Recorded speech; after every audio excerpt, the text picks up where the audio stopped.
just another trip around the sun for Anderson County. Let's start with some big economic development news. I guess the biggest one came in the fall. How long did it take to help Bosch decide to locate that hydrogen fuel battery facility in Anderson County? Well, Bosch conducted their own search with all of the facilities that they own around the world. And at the end, it was us and two other places. And the county worked very hard, and our council stepped up to the plate big time to make sure that that was here in Anderson, because that really is an international announcement, and it is part of the future of energy in the world. And so we're very happy to have it here, and we're also happy to have all of the new jobs that are going to come here because of that. And those are going to be jobs that pay very well. And Bosch has been a great neighbor here since they located here in 1985. They've continued to grow, continued to expand. And you find a whole lot of people who've worked at Bosch their whole careers. And so we're excited about it. We're glad they put their trust and faith in us and that we would have the workforce to implement what they want to do. And I mean, they're moving ahead gangbusters on that project right now. That's one of the biggest investments we've had announced in a while, isn't it? It's really big, really big. But it's 300 and something million. 350 million off the top of my head. But we have had some really good announcements last year. Yeah, another one, I remember another company brought in, 50 to 60 jobs paying more than $40 an hour? Yep. The company do that. And then earlier, FedEx announced that $45 million logistics. That one, though, it didn't have to start with very many jobs. It looks like the building's already up. Will there be more jobs there? There'll be a lot more jobs. But in the negotiations with us, they promised 12, and they're going to over-deliver. And anytime somebody over-delivers, we're very pleased with that. But if you look... It went up fast, too. Yes, very fast. But if you look, you go behind that FedEx facility, you will see the Hunt Midwest buildings going up. They already have one up that's 268,000 square feet, and they have plans for more behind the FedEx facility. And if you don't go down that road, you don't know that there's monster buildings behind there and monster buildings under construction. So all of that's taken. Well, Hunt Midwest they do warehousing and spec buildings. So, you know, people can come in there and put a factory here, but we're getting a lot of traffic on all of our buildings. I mean, we've got one building, I'm not going to mention which one, it's got 4 offers on it right now from really good companies. But the person who owns that building will decide, you know, who he lets have that building. So a lot of activity, a lot of spec building going on. More spec building will be going on. And the county's not having to build them anymore. No, we primed that pump and it took off. So we're good to go now. So a lot of things like that are happening. Another one I thought was just kind of an interesting one that had some of the highest paying jobs we've ever seen is the startup that's growing, that's offering to figure out how to make chocolate with half the calories. Yeah, well, Tetram has been a success story that we've been working with them for probably over 12 years. They're located in Pendleton, and I think in one of their remarks they made, you know, why are we graduating all of these people from Clemson with PhDs in molecular biology and all of these other disciplines, and they have to leave here to go find a job when they don't want to leave here? So Tetramer has been a big part of providing jobs, very well-paying jobs in the Pendleton area, and they're continuing to grow, and we're going to continue to help them grow. They got some kind of international recognition this year. Just recently they did for one of their subsidiaries, and so that's good. And that goes on. I mean, we're having announcements that are worldwide in nature, not just, boy, that's a big deal here in South Carolina.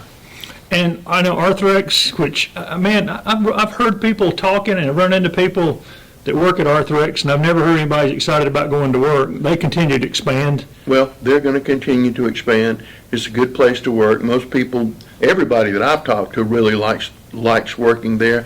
They appreciate the free lunch too, which is a very good lunch. Chef cooks lunch for you. Chef cooks lunch for you, and they have great benefits, and they really take care of their people. And so we're very pleased with them, and they'll continue to build out on that site. And speaking of building out, is there enough dirt in the county for TTI to continue to build? I don't know.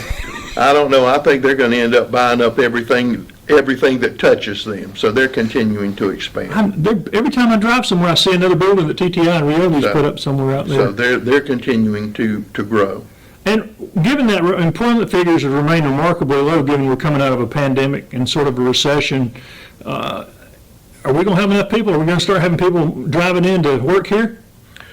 Well, we have people who drive into work here now, but we also have people who drive out to work other places. But as you can see, if you just ride around the county, there are a whole lot of people moving here, and there are a whole lot of people who are, say, moving up the job ladder, if you will, creating space at the bottom for people to get a toehold and begin their process of climbing up the ladder. So yes, we have enough people, and we're getting some more people, and we continue to have people from Abbeville who come to work here, from Pickens, from Oconee, and a lot of people from across the river in Georgia come to work here. But again, we have people who go to other counties to work, so. Well, how about updates on Equinox Mill, because that'll bring in a whole lot more housing and retail and all kind of stuff. That's going well. We took another step on that. That's going to be, interest rates are hurting a lot of development right now. With the sky-high interest rates, I talked to a person who's been wanting to build another hotel here in Anderson County, and A, they said they couldn't find anybody to build it, and B, the prices that they're getting are out of the, just way off the map. So they still want to build the hotel, but they're slowing down that process because they just don't want to pay the high construction costs. You're seeing some of that. You're not seeing that too much in housing right now because we're still inundated with people wanting to build subdivisions, still getting a lot of that. And, well, Equinox, are we looking at 5 to 10 years? We're looking 5 years. We're not looking at 10, but Okay. we're looking at 5. And that'll really change the face of downtown. Well, that will change the face of everything if you get that area up and going. All that But- housing, 100 But plus we're housing. also working with some groups. Right now, there's several local companies in town that really will buy up just any buildable lot that they can find and put a new house on it. They go out, they find a lot in an existing neighborhood, boom, they buy that lot, they put a new house on it. You're getting a lot of that going on, and you're getting a lot of that over there in the Equinox, Old Anderson Mill area, where you wouldn't think that would happen, but it's happening. And some of these lots are really creative to build on, but they're doing that. So you're seeing a lot of that, but those are local people. That's not these big national housing companies. But that can transform neighborhoods. You start putting new. But as soon as you start putting some new stuff in there, it transforms it. Plus, we're getting new subdivisions and requests for new subdivisions in the southern part of Anderson, the Homeland Park area. I was talking to their water manager, Homeland Park Water, and he said they're buying every lot they can find down there. We're selling more water than we ever have. So you're getting growth all over the county. But he said, again, what I just said, he said, if there's a lot, somebody's putting a house on it. And the tiny home subdivision next to Paul's looks better than I expected it to. It's a nice looking. Well, I always expect it to look nice because those guys want it to look nice. They're renting those units for $900 a month, I think, off the top of my head, how much Very that is. creative the way it's put together. Very creative. It's right there by Paul's. It's dressing up the Paul's area, dressing up the dog park area. And you're going to continue to see more of those tiny home developments across the country. You're seeing them a lot more in other parts of the country than you are here. There's a company in Abbeville, Mennonite, and they're making those tiny homes. One of the models they makes $80,000. When you're having houses cost what they are, you can get someplace to live for 80, and more people are getting used to that idea. And especially if it's in a community or communal setting where you may have other amenities in there other than your little house. You got a park, you got a swimming pool, you got something to do. They're becoming very popular. Now, I was talking to some of the mayors and other people about this. Millennials have sort of a different approach to looking for a house than like you and I did, our Yes. generation. And attached housing is what they want. They don't want small lots and cramped. They'd rather be attached and have the amenities you're talking about. And they would like to be in walking distance and to whatever they want to do. And you're seeing a lot of that. I mean, they just opened up the old Palmetto Hardware building. That's fully booked. You can't get a place to stay at the Calhoun. They have a waiting list. So all of these housing opportunities right here for that audience you're talking about, it's already taken. One of the other biggest announcements, obviously, of the year was the decision to build a new detention center. Designer's been chosen for the $55 million facility, and you've said maybe 3 years will be up and running?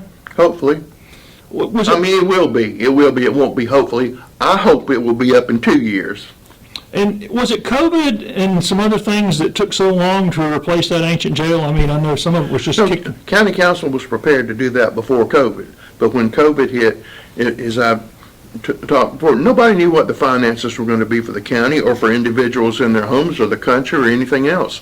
So it was prudent not to move ahead at that time until we saw what was going to be and what was going to happen.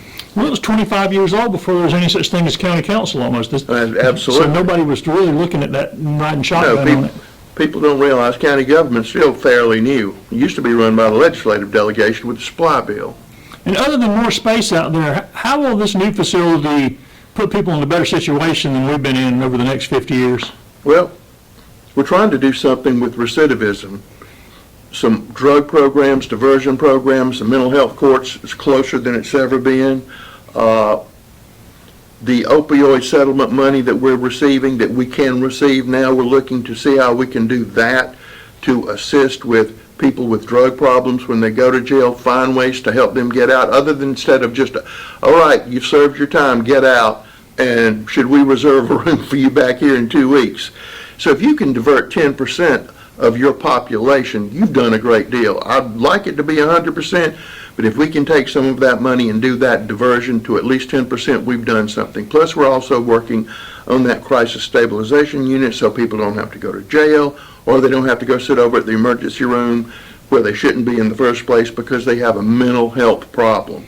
So we need to have more of that. The whole country needs to have more of that. That's not Anderson. That's the whole country, but we have an opportunity to do something different and hopefully lead the way towards that. And that's one of the ideas behind the jail. It's not a building, it's a whole concept of what you do to treat that population. And again, and people get sick of me saying this, but 90% of those people sitting out there have not been to trial. They're as innocent as you and I in the eyes of the law. So.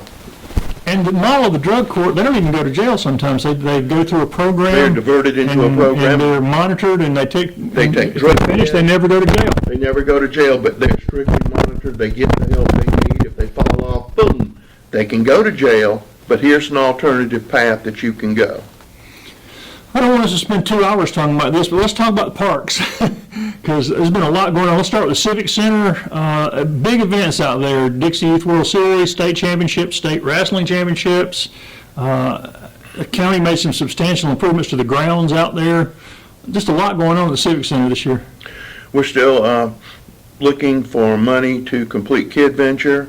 One of the big projects we have right now, and we're collecting money for that every day. We got an additional appropriation from the legislative delegation the other day for our playground out at the airport. We have a price tag on that of $350,000. Right now we're sitting at around $200,000, and we're snatching every grant money, every piece of grant money we can, and we have a lot of individuals who have donated substantial money to that, and we're waiting on a couple of big grant announcements. I would love for that aviation themed playground to be open by next June.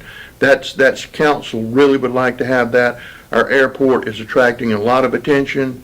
We were on the phone yesterday with an Italian airplane manufacturer looking to possibly go there. I'm not telling you they're going there. And we've all had some interest from people who would like to put a hotel out at our airport. So council's vision to let's get rid of this dumpy terminal and make something really nice and spruce up, fix all our runways and bring people in. We also have people who want to put their corporate jets there now. So that's one of the new frontiers. Our airport manager, Brett Garrison, who's been there almost 2 years now, has really changed the way that place looks, thinks, and operates. Our sales of fuel are up, and we've got to build some hangars out there because if we built 10 hangars right now, they would be filled up completely. But they cost so much, so we're looking how to find ways that we can finance that and not be a burden on the taxpayers. Well, the fuel sales, which is what funds most things, have been Yes. astronomically up for this fall. The fact that Greenville and Pickens were closed during Clemson football season, we made bank. But we had to spend an extra few dollars because we were inundated with planes. We had to bring in a temporary air traffic control tower to handle all of that. And I will say that our airport did a wonderful job because we didn't have one incident. And I'm talking about it was packed. You thought you were at LaGuardia. It was cool. I'm glad you weren't at LaGuardia. The thing is, though, it's big enough now to serve is a reason there, but it's small enough for a playground because people like to go out there and watch the planes. There's You can't do that at bigger airports. Now, this playground at Greenville, okay, not Greenville Spartanburg, Greenville downtown. Right. It's booked all the time for birthday parties. They have one in Spartanburg. I want ours to have one right there. It's perfect. We can put it right beside the gate. The ground is already flat as a pancake. The parking lot's already ADA acceptable, so we don't have to do those landscaping or parking projects. Every bit of the money that we have can go to the playground itself, and it's going to have airplanes and teach kids about aviation. And we need a park on that side of the world, and that's what we're going to do. And I hope that we can piece that money together and have it in operation by June. And before we leave the airport, we had a local legend recognized for his work. Yep. Hugh was honored by the Air Show Announcers Association. Hugh's done a lot for the Anderson County Airport over the years. He's done a lot for the air show business over the years. He served as temporary manager of the airport when we said, Hugh, you got to come in here and help us do this. And he's always been one of the greatest ambassadors we had for the Anderson Airport. So he's a special person, and he's being awarded a really big honor, and we're very, very happy for Hugh. Hall of Famer. Hall of Famer, but he always thought he was a Hall of Famer anyway.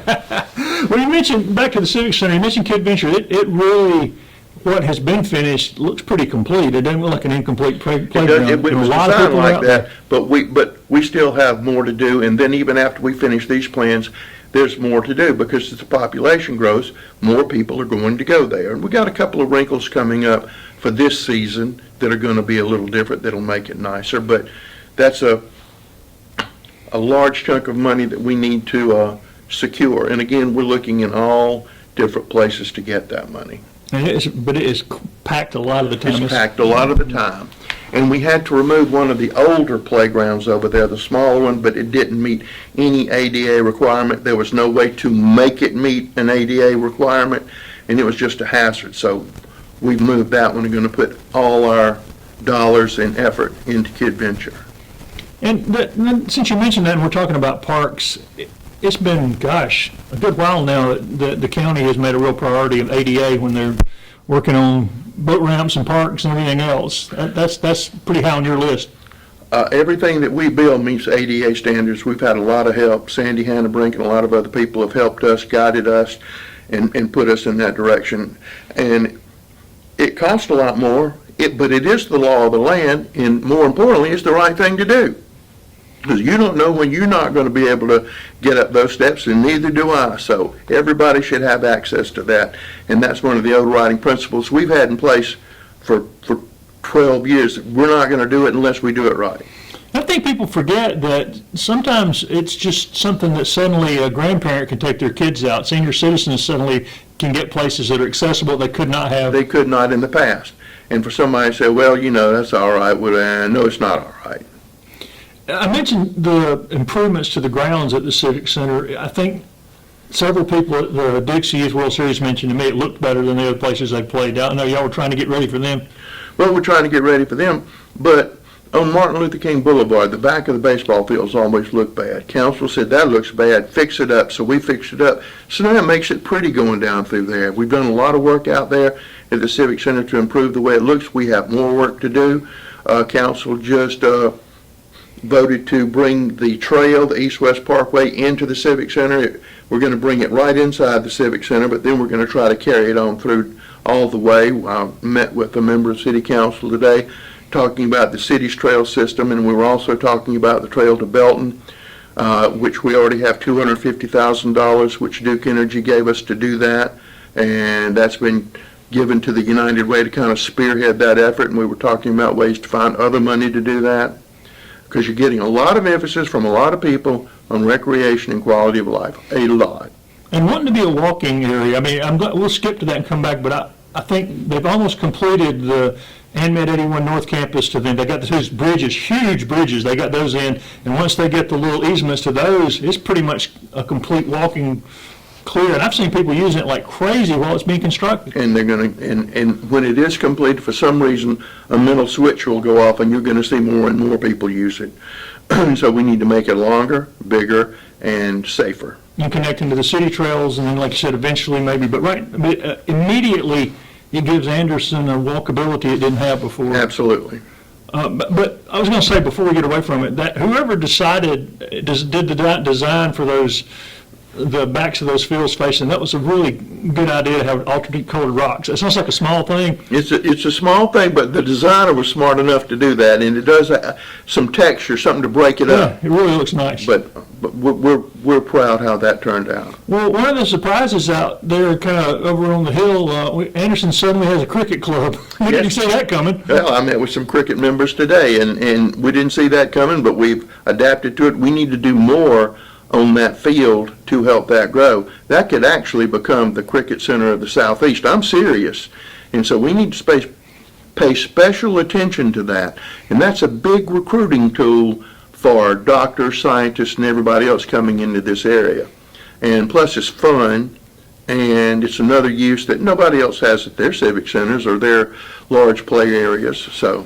Yeah, I've heard some of the guys out there I talked to say it was better than Greenville and Spartanburg and other places they've been playing. It also, to me, reflects a growing diversity in the county that other things don't show it quite as ostentatiously. No, but it is. I mean, this is a very diverse county. I mean, Clemson University brings people in from all over the world. Anderson University has people from all over the world. Even Tri-County Tech has the same thing. I mean, this is, you may not like it, but this is becoming, and always has been to a degree, a cosmopolitan area. But you're going to see that increase, and I think that's good. Of course, they're no match for the giant that pickleball has become. It's taking over the world. No, if we took the whole civic center area and turned it into a pickleball court, somebody would call up and say, well, I don't think y'all have enough pickleball courts. I promise you that. The surrounding towns say, have you played yet? I haven't played yet, but I'm going to. I haven't either. We'll have to. But I want to. We'll have to play them since neither one of us can play. Also, I guess maybe the biggest long-term thing next to the trail at the Civic Center is the new permanent stage at the amphitheater. And y'all got it in just in time to celebrate Anderson. Remind people why that was such a close call. Well, because of the weather and the rain and the materials being held up, supply chain issues, but we got that in.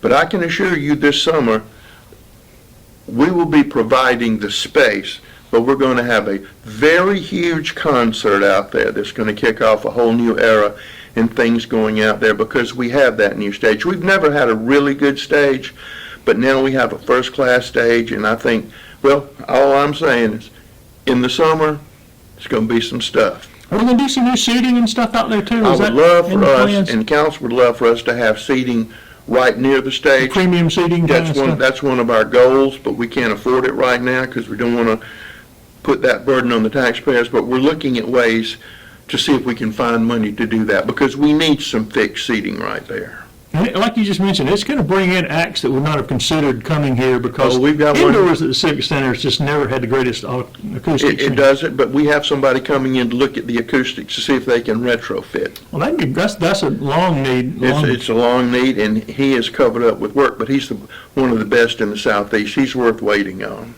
Well, before we leave that area across the street, Anderson County dedicated a memorial to those who died in their area, but nobody claimed their bodies. I know this was a special project for you. Tell people what that was about. Well, it was people who died in our coroner's office. Don McCowan, Greg Shore really jumped behind this. But what do we do with them? I mean, we had people's ashes stacked all over that office, and that wasn't nice. And so we built this memorial out near the cemetery that we have out at the Civic Center, and it's a beautiful memorial, and we had a service there, and we promised at that time as more people became available that nobody had claimed, we would do it again. And next Thursday at 10 o'clock, the second little service is going to take place at that marker next Thursday at 10 o'clock. It'll be brief, but we promised people we were going to do that, and we were going to honor those people, and it would be a continuous process, so it's time to do it again. It's really well done. It's nice. It looks nice. And it's not just slapped together kind of. Our facilities department, which they do the greatest work in the world, they're behind that. They did that. They thought that up, and it's good. I did pick the location. Well, picking the location, though, was not at random. Tell people why that's an important historical. Well, because that cemetery's right there, and those people don't know that's a cemetery. A lot of people don't. Well, that was from Stockade and from the pauper's house. Right. It's the fenced-in area right behind the memorial. And if people Mr. Rich Otter is writing a history of all of the property at the Civic Center. And I've had the privilege of hearing what he has done so far. And the story of how that property came to be Anderson County's is utterly fascinating. And I thought, if I thought I know everything about history, he opened my eyes like, I never heard of this. Coming from a pauper's house shared by Anderson and Pickens, it's crazy. I'll save that. He's worth a whole 2-hour interview on that. Yeah, and he's done a lot of other historical documents that Anderson, nobody else has taken time to do. But he's got this nailed down. Well, let's talk about the Saluda River Blue Trail. It saw a substantial expansion in 2022. Got water access at Piedmont Riverfront Park, new ramp, Belton Landing off Cooley Bridge Road. How will these new sites improve recreation down through the county? Well, as you know, on this council's agenda for next Tuesday, we have another step in getting our grant from the National Park Service, saying that will only be used for recreation. That's almost 30-acre site right there at the dam in Piedmont. We've already got $500,000 plus to develop that, so we're going to start doing some work on that pretty quick. We've also got some more stuff that we need to do at Green Pond, and the most important thing that's happened at Green Pond is Mr. Colin Smith, who works for Anderson County. And Colin's worked for us for a long time, and his father's worked for the county for a long time, Greg Smith, who runs our solid waste division, probably one of the greatest people in Anderson County, I'm just telling you. But his son won the tournament we had out at Green Pond. He won the doubles tournament, so that was a big deal. $25,000 prize. $25,000, but then he won the fish-off, and he won that, which guaranteed him a spot in the Bassmaster Classic. Now, unfortunately, we're not hosting this year, so we will be representing Anderson County in the Bassmaster Classic in Knoxville, Tennessee. So everybody in the county is proud of Colin, and everybody's going to support him, and we're going to support him because it's local boy does good. So we're all excited about that. Well, since you jumped to Green Pond, let's talk a little bit more about Green Pond. I think the legendary Green Pond Landing and Event Center Legendary Green Pond. generated somewhere around $40 million for Yes, the area in 2022. yes. That's a $40 million impact. Yes. And we've talked about this a little bit before, but just the general impact of that facility, both for recruitment and also once Bassmaster had a tournament made, they keep looking back to us like it's their girlfriend. Well, always remember that, and it wasn't my idea, when we started this, Matt Shell, our director of parks, contacted Bassmaster and said, what do y'all want to see in a facility? So we gave them input before one blade of grass was disturbed. So they've been like present at the creation, which also created, they kind of feel like they got a stake in the deal too. So they've been very good to us as of last weekend. But even the weekend before that, we had the high school championship put on by Marty Walker. College, high school, and middle school, yeah. Yep. Put on by Marty Walker at Palmetto Marine. And I mean, you went down there and you saw a tent from it, just about every high school you could imagine down there, which made me so happy and excited. So that place has done what it was supposed to do, and it's done more, and it will continue to do even more. And the deep water launches were a big deal because we didn't really have that. No, we didn't have that. And, you know, the amphitheater was completed this year, Yes. and it's been used for a number of things, including all the weigh-ins and stuff. Yep. Also some theater productions. Any plans for concerts and stuff out there? Yep, looking towards concerts and plays for next year, next spring. Already looking at a couple of ideas out there for some free concerts, get somebody to sponsor them. And we're looking at some tribute bands to come out there and do that. And so we're working towards that. But one of the things that's held us back on that is we have to we have to invent all of the electrical, and we were able to receive some money from somebody else that's going to allow us to put in all the electrical systems we need there. And we're also working with another private company who's going to run sewer to their place. We're going to piggyback with them, put some money in it, and have more sewer at Green Pond. So there's always something going on in one of our parks, something you may not be able to see it, but we're working. We're also trying to put host sites at Green Pond so we can have somebody there volunteer all year round. We're also looking to do the same thing at River Forks, where just like state parks do, if you agree to do some maintenance for us while here. You can stay here. So we're looking to do that, so we'll have eyes on all our parks. And the idea of concerts out there is particularly strong because they'll be loud enough to overcome the boats. Oh, yeah. You don't have to worry about boats coming Won't by have with to worry concerts about like you boats. do with plays and stuff. No. Let's back up to Dolly Cooper Park, which they also, they have a trail there, and they saw a lot of improvements this year. Just kind of recap the improvements that happened at that big park. That's the biggest park in the county, I guess. Well, right now, we're putting in the pavilion, a covered pavilion. That's going on right now. We're doing some more road work, more parking work, but as soon as we get money to do something at Dolly Cooper, we put that money in Dolly Cooper. So that's almost a continuous process, and it will be a continuous process.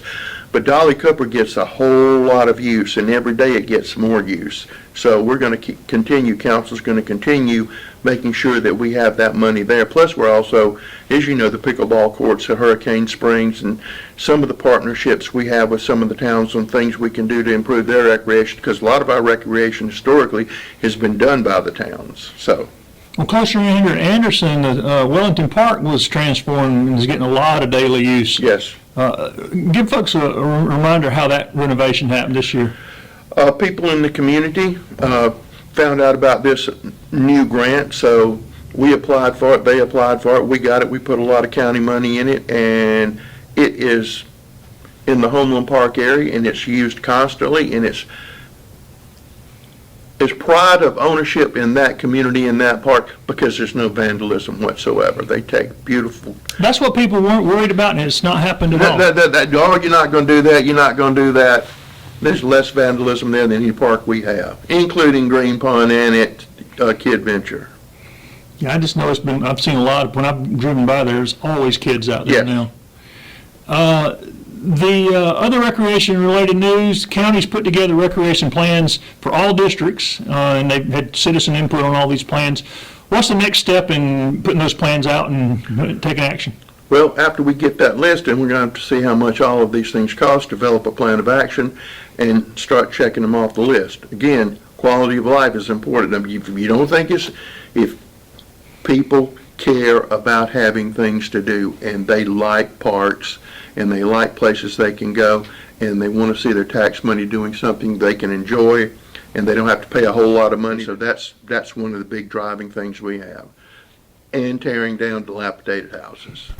Speaking of parks, Paul's opened the dog. Good lot of planning and working. Yes, and if you were down there, which you were, for the Halloween, I mean, there were thousands of people They had to go down back and there. buy candy multiple times. Had to go back and buy candy multiple times. You see that they're all decked out for the holidays, and it's just continuing to be an amazing thing. You look on the television news, and Spartanburg's fixing to build an animal shelter, and I'm going, boy. And we're so far ahead of everything, and it's not because of me, it's because what council allows those people to do and the dedicated staff we had out there. Yeah, they need But I had to- pay Dr. Kim Davis as a consultant, don't they? Yeah, but I had to call in this morning because there's an article in the paper about the holiday stuff they're doing down there, and they spotlighted one dog. That dog's name is Rusty. So I was curious as to how that name got there. You're not taking Rusty home, were you? No, I got enough Rusties at the house now. Well, they are slammed, though, and if people have been thinking about a pet, now would be a good time. Now's a good time to go get a pet. Now's a good time to go buy a bag of dog food or a bag of cat food. And if you're just wandering around and you want to give somebody a Merry Christmas, a bag of food would go a long ways. And we'll take canned food, dry food, anything, treats. If you just happen to be out there, it would be a big help to us. How about countywide broadband updates? That's been one of those slow burn things, but people are always asking about it, It's including Mike Gamble. He's still, and I got a call. We get calls every day for it, and they're slowly inching through the county. I think right now we've got, in our fun facts to know and tell that came out yesterday, I think that we put out, Steve Newton puts out periodically when we get the information. legendary Steve The Newton. legendary Steve Newton. I think that I think it's that 80% of the county has access to broadband, but is that a real number? Some places say you have access Yeah, to some people, what they broadband. call broadband, is not very broad. Is not very broad. And so that's something that we're working with Western Carolina Telephone, Blue Ridge Electric, and AT&T and all of those others trying to get it. And you see all these people working, they're just not working fast enough. But had a call to one of our councilmen last week, and a very nice gentleman had been calling about broadband, and I mean, he called religiously. And so the councilman knew the number, and he said he's going to call me and ask me about broadband, and the guy called him and said, I got broadband. Wow. And so we do know that they're moving, so that gentleman's happy, but it's not enough, it's not fast enough. We have grant applications in right now, and we have money in reserve to match those grant applications as soon as the government moves. So you heard, oh, we got all this broadband money that the federal government's going to throw out. Well, they ain't throwing it out yet. Well, you're also brought memorials downtown. That new firefighters memorial is dedicated. A lot of good comments on that. A lot of good. I think that brought the fire service together because we let all of the fire service and all of Anderson County participate. We had a wonderful ceremony. I think that's well received, and we're very pleased with that. Now we have a group working to put the Veterans Memorial at the Civic Center across from a Kid Venture, which would be more like a park. Right. Than just a marker. Than a marker, more like a park. And they're beginning their fundraising efforts right now. I think it's $3 million to build that, but the county council has allocated land for them to do that in a very prominent place, because the memorial we have now, you can't find it. If I told you where it is, you can't find it because you're going to go in a parking lot and then walk down a hill. So it's not good. Well, speaking of the military, the museum's permanent military exhibit finally opened. What makes this exhibit so special for Anderson? Well, Anderson has a high proportion of veterans, people who from Anderson and people who've moved in, and so I think that's the biggest thing that the museum has done in many, many years. Don Chapman, now Representative Don Chapman, designed it. He did a magnificent job. I've been with tour groups going through and look at it, and everybody is just knocked over by it. And they're going to, some more things that they're going to do along those lines, but our museum is a treasure. And I'll put it up against any museum in the whole world, and we have other things coming up there. And one of the things that Beverly, who does a magnificent job running that museum, is it's time to put the lights back in the fountain. Because when the fountain I was going to go to the fountain. When the fountain, we got a cherub back? I didn't even look to see if the last don't know if the cherub's back. I have to go check. But now we need to put the lights back in the fountain. Well, for people who know what we're talking about, the fountain that was downtown Anderson was later literally found in pieces in a field, brought back to the museum, put together, rusted, needed some problems, so they sent it to, did you finish that up? Huh? Well, then a group restored it, but it wasn't restored. If they hadn't They did the best they could. They did the best they could, and if they hadn't done that, there'd been nothing left to work with. But this involved the people who restored the Hunley and all of that stuff. And we sent it down there, and it stayed in a bath for a year and everything, and put it back together. And so now we have it back at the museum where it's safe. But when it was originally built, it had lights in that fountain. Yeah. And it was either the only one or one of two in the whole country that had lights in the fountain. And it's time to bring those lights back. Yeah, that would be something to see, and I think you'd have people out there taking pictures. I think so too. And plus we have the new courtyard at the museum for outdoor events, which I think is really nice too. Yeah, and it really did, they used to, Halloween and stuff, it really made a difference to have that little area out there. The busy year meant infrastructure improvements, and there was some grant money and other money coming in. Can you recap some of those infrastructure? Well, we're still working to get sewer to exit 14. They're probably working there today. That's coming along real good. That area will blow up as soon as that's done.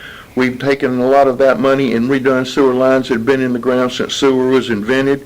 We've run lines into new areas that allow industry to come in. We're closing the 6 and 20 wastewater plant, which has outlived its usefulness, so we'll be closing that down, and we will be running sewer in a different direction towards the city, which we have an agreement. The city and the county and Homeland Park have an interest in those wastewater treatment plants. So a whole lot of stuff going on with sewer. We took a whole lot of the money that they were giving out from Washington and put it in infrastructure, rather than doing something that would be a quick hit. Do something that will last for generations, and that's what council did. They came up with a plan to do sewer. We're also excited about receiving $8 million more this year for road work in Anderson County, which council voted on 2 weeks ago to send to the Anderson County Transportation Commission. So that's going to put us ahead. And I think that we need even more assistance from the Department of Transportation on things like Main Street, Murray Avenue, and those things, because those are the major state roads. Do we have work to do? Yes, the county does, but we really would like a lot of that money to hit some of the major arteries and Yeah, some of those roads are in pretty rough shape. like Whitehall, Yeah. Murray, and I'm leaving out 8,000 others, You but are, I'm just but those, talking yeah. about. I was going to ask you about roads. Do you feel like with this extra money, finally beginning to see some progress? Because I know for so many years it had been kicked down the road that when county finally started working on the roads, we had so much work to do. Are we finally starting to make some progress? I see them out working all the time. We have the best public works department in the state of South Carolina, but we have so many roads, just county roads. People have heard me say this. We have 1,500 miles of county roads, 1,250 miles of state roads, and that doesn't include any of the mileage inside the city limits of all the towns. So it's a daunting task. And to keep up with that and to try to we're not ahead of it, I promise you that, but keeping up with it, we're always looking in the distance, trying to get there. But they're working every day with strategies to prolong the life of roads, but we could really use a large dose of money from the DOT. I mean, we want everybody in Charleston to have a good road. We want everybody in Columbia and Greenville and Spartanburg. We're all for them. In the PD. In the great PD, but we certainly could use a nice slug around here. But you feel optimistic more than you did, say, 10 or 15 years ago? I feel much more optimistic. But then I'm optimistic about everything, so. Yeah, that's not a good question, is it? All right, 22 also marked the first full year and 4 months of countywide EMS system. I know MedShore's getting all the vehicles to the stations finally, and because of back orders and stuff. And the county's been diligently tracking this new system. What are the stats telling you? Telling you it's working better than we imagined it to be. Our paramedic corps, we'll put them up against anybody in the state. We are fully staffed. No place else is fully staffed. Our goal to get to you under 10 minutes, we've about hit that 95% of the time. We had, on some of the transports, we've had some issues, but they had to do with personnel, not our personnel, the private contractor. They've addressed some of those issues, and it's getting better. And it must be getting better because everybody's coming here looking to see how we're doing it, and they can't get anybody to work.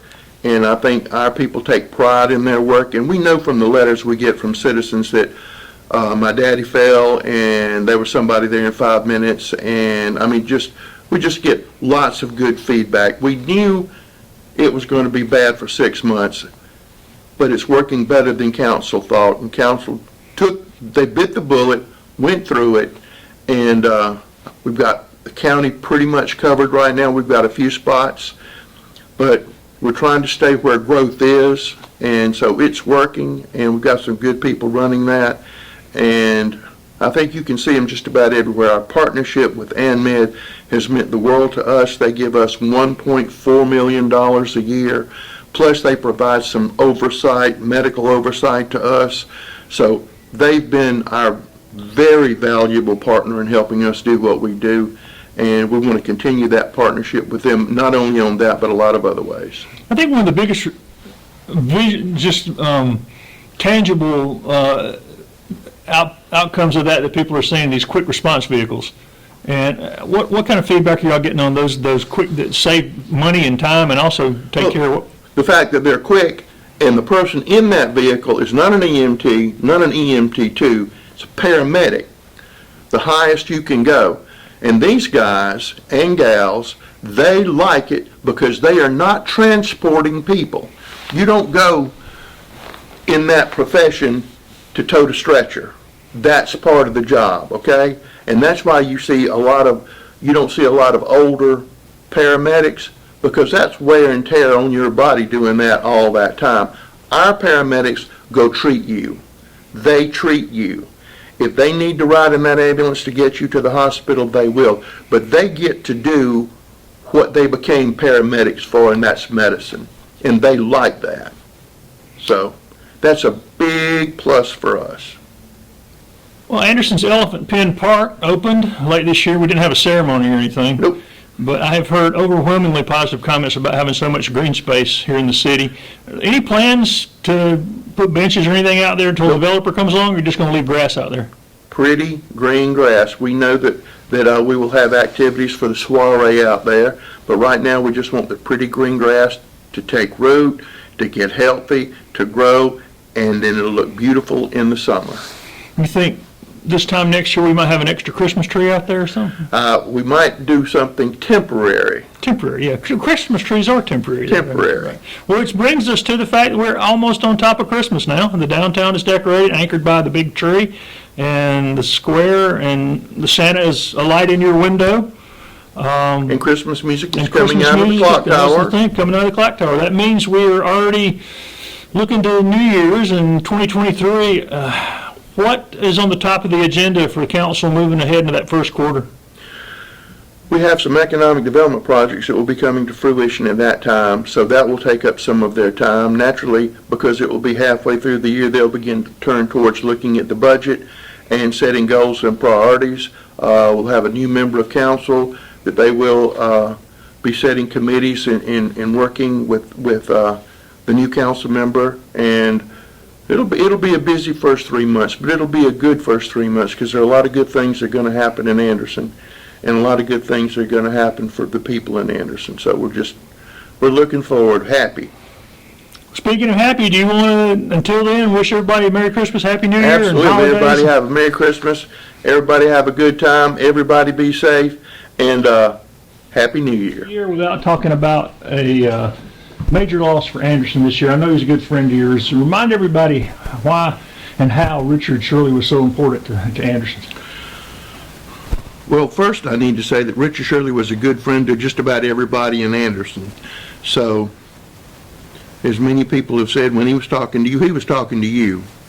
And he's just always been a mentor and a wealth of information. I think he knew everybody in Anderson, and I think he knew everybody in Anderson's children and their grandmothers and their grandfathers and what used to be where and what used to be over there. But he served on the Anderson City Council forever and a day. He helped start the soiree.